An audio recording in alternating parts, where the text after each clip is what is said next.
ഇപ്പോൾ നമുക്ക് ഈ ദുരന്തത്തിന് ദൃക്സാക്ഷിയുടെ ഒരു പ്രതികരണം, ആ പ്രതികരണം കണ്ട് തിരികെ എത്താം.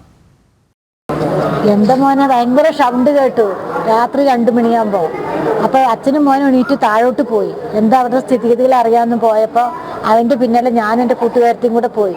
അപ്പോൾ ഭയങ്കര വെള്ളം. അപ്പോൾ ഞങ്ങൾ ഇങ്ങോട്ട് തന്നെ തിരിച്ചു വന്നിട്ട് അച്ഛനും മോനും കാണാനില്ല. അപ്പോൾ ഞാൻ വിളിച്ചു നോക്കി, നിങ്ങൾ എവിടെ വെച്ചപ്പോൾ ഞാൻ താഴെ വീട്ടിലുണ്ട്, അവിടുത്തെ വീടുകളൊക്കെ പോയിരിക്കണേന്ന് പറഞ്ഞു. പിന്നെ അവർ തിരിച്ച് വീട്ടിലേക്ക് വന്ന ശേഷം അടുത്ത വീട്ടിൽ നിന്ന് കുട്ടികളും പിള്ളേരും കരഞ്ഞു ആർത്ത് വരുന്നു നമ്മളെ വീട്ടിലേക്ക്. അങ്ങനെ എല്ലാവരും കയറ്റി നമ്മളെ വീട്ടിലിരുത്തി ഞങ്ങളെ അവിടെ നിന്ന് പ്രാർത്ഥിക്കുകയും ചെയ്തത്. 5-5:30 ആകുമ്പോൾ പിന്നെ എല്ലാവരും പറഞ്ഞു, നിങ്ങൾ എടുക്കേണ്ട റേഷൻ കാർഡോ ഡ്രസ്സ് എന്തെങ്കിലും എടുത്തിട്ട് നിങ്ങൾ വരും എന്ന് പറഞ്ഞ് അവർ വിളിച്ചപ്പോൾ ഞങ്ങൾ 6 മണിക്ക് രക്ഷാപ്രവർത്തകർ വന്ന് കാട്ടുകൂടെ മോനെ ചെറിയ മക്കളും ഗർഭിണികളും പൈതങ്ങളും എടുത്ത് ഞങ്ങൾ കാട്ടുകൂടെ വന്ന് ജീപ്പിൽ കയറ്റി ഞങ്ങൾ അവിടെ കൊണ്ടിറക്കി.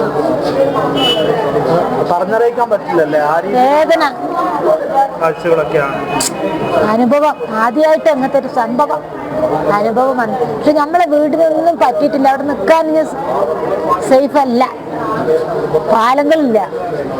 മുണ്ടക്കൈ ഡിവിഷനിലേക്കുള്ള പാലം പോയി, പിന്നെ നമ്മളെ വഴിക്കുള്ള ഷോർട്ട് പാലം ഉണ്ട്, അതും പോയി. ഇനി ഞങ്ങൾക്ക് അവിടെ സേഫ് അല്ല മോനെ.